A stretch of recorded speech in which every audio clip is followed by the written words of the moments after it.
Cheeto finger corruption, Trump, Tesla, and the art of the slimy deal. The White House had never smelled quite like this before. The pungent aroma of artificial cheese dust lingered in the air, clinging to the once pristine Teslas parked on the South Lawn. The press corps, noses wrinkled in collective disgust, watched as a 78-year-old former used car salesman, current president of the United States, and eternal grifter Donald J. Trump paced back and forth, leaving greasy orange fingerprints on everything he touched. It's a beautiful car, folks, absolutely beautiful. The best car. Made in America. Well, sort of, maybe. I don't know, but it's a great car, the best. And let me tell you, nobody loves Tesla more than me, Trump declared, proudly butchering the name of the electric vehicle company he had spent years ridiculing.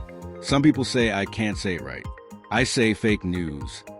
Next to him, grinning like an over-caffeinated Bond villain, stood Elon Musk. The tech overlord and Twitter rebranding enthusiast was doing his best to ignore the fact that Trump was smearing Cheeto dust all over the luxury interiors of the vehicles. Instead, Musk nodded eagerly, his eyes darting around like he was making sure a SpaceX rocket wasn't about to explode in the distance. These are the finest electric vehicles in the world. Musk gushed, subtly tilting his body away from Trump's invasive orange-stained hands. And I just want to say that under President Trump's leadership, we have seen the greatest economy for billionaires in American history. And that's what really matters.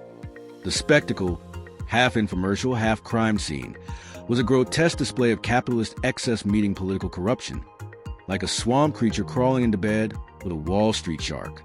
But of course, there was a purpose. There always was. With Tesla stock in freefall after a worldwide consumer boycott, Musk needed a desperate, greasy-handed bailout. And Trump, never one to miss an opportunity for a grift, saw a golden, or rather orange, chance to use the presidency to prop up his benefactor's ailing empire. The government had already announced $400 million and pulled funding from Columbia University that very morning. Apparently, persecuting students for expressing dissent was more urgent than, say, addressing the rolling blackouts now plaguing half the country. But now, there were billions to funnel into Tesla contracts, federal subsidies, and naturally Musk's pocket. Some of the best people tell me that boycotting Tesla is actually illegal. We're looking into that, folks, because, you know, free speech is good when it's nice to me, but very bad when it's not. That's just common sense, okay? Trump smirked, winking at Musk, who chuckled nervously. And those protesters, they're very nasty people, very radical, okay? Some people are saying they might be domestic terrorists. We're going to look at that. We're going to look at it very strongly. Musk, recognizing an opportunity to push his own agenda, took the mic. Absolutely. And I think it's time we take bold steps to ensure that our free market economy, free for me at least, remains intact. That's why I'm introducing a proposal to move key government functions under private entities. Specifically, my private entities. The FAA, the Department of Energy, even the Post Office. It's time to modernize. And who better to handle these things than a guy who launched a car into space for fun? The plan was already in motion. Weeks prior, Musk had secured government funding for Starlink after Trump's administration unceremoniously voided a $1 billion FAA contract with Verizon. The shift ensured that Musk's internet satellites would power everything from emergency services to Air Force communications. And if one of those satellites happened to cut off service to a pesky journalist or protester, well, who was really keeping track? But it wasn't just government contracts Musk was after. It was total control. Shortly after the South Lawn spectacle, media reports surfaced that Musk was preparing a $100 million cash infusion into Trump's re-election campaign. The money, funneled through PACs, super PACs, and various shadowy digital influence campaigns, would cement their partnership. Musk would ensure Trump stayed in office, and Trump would ensure Musk stayed untouchable. And yet, amidst the blatant corruption, the constitutional violations, and the absolute degradation of ethical governance, Congress did what it did best. Absolutely nothing. We are deeply concerned by these allegations, said Speaker of the House Mike Johnson, a man with the backbone of a damn paper towel. And we will be holding hearings sometime in the future, maybe, if we have time. But first, we need to focus on critical issues. like ensuring billionaires don't pay too much in taxes.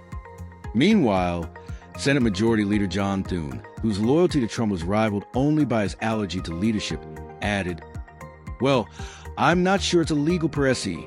It's innovative, very business-friendly. I mean, do we really want to discourage innovation?" As Trump and Musk celebrated their mutual success over Diet Cokes and an unspecified meat product shaped like a steak, the rest of the nation was left to watch in horror or apathy as democracy eroded in real time. And yet, through it all, Trump beamed with the satisfaction of a man who had just pulled off the ultimate con. Folks, they said I couldn't do it. They said I'd never be back in the White House. But here we are. We've got the best economy, the best cars, the best deals. And you know what? He leaned forward, flashing his infamous, overly bleached grin. "I still got it, baby. I still got it." The cameras clicked. The Teslas reeked of processed cheese. The corruption train, now fully self-driving, barreled on into the abyss. As the press conference wrapped up, reporters were ushered out, some quicker than others, especially those from CNN. But the circus wasn't over. Just as Trump was about to step back inside, he turned to Musk and whispered not so subtly, "Elon, we should make a Trump car. The best car. Gold-plated. No seat belts. Real freedom." Musk's eyes lit up. "I like it. We could call it the MAGA Mobile." Trump grinned. "And it only goes one way. Forward. No reverse. No brakes. Like my presidency." Musk hesitated for a moment. That might be a safety hazard. Trump waved him off. "Safety? That's for losers. Look at my rallies. Not a mask in sight. And I'm still here. Tremendous." As Trump strutted inside, already planning his next campaign slogan, Tesla, Trump, and tyranny, Musk stayed behind, staring at the Teslas now covered in suspiciously orange handprints. He sighed and pulled out his phone. "Hey, Twitter? I mean X? Whatever. Run a poll. Would you buy a Trump-branded Tesla?" Only yes or yes allowed as answers. Democracy at work. The press, from a distance, watched the two most powerful egomaniacs of their generation shake hands once more. The deal was done. The grift was secured. And the future? Well, it smelled a lot like artificial cheese dust. Well, that's all the misinformation we've got for today, folks. If you enjoyed this deep dive into the wrong end of the pool, hit that like button so hard, even your ex would feel it. Don't forget to subscribe, ring the bell, because nothing says I have my life together like notifications about things you don't need to know. Stay factually incorrect, and I'll see you next time. Unless I've accidentally got some facts right, then I'm out.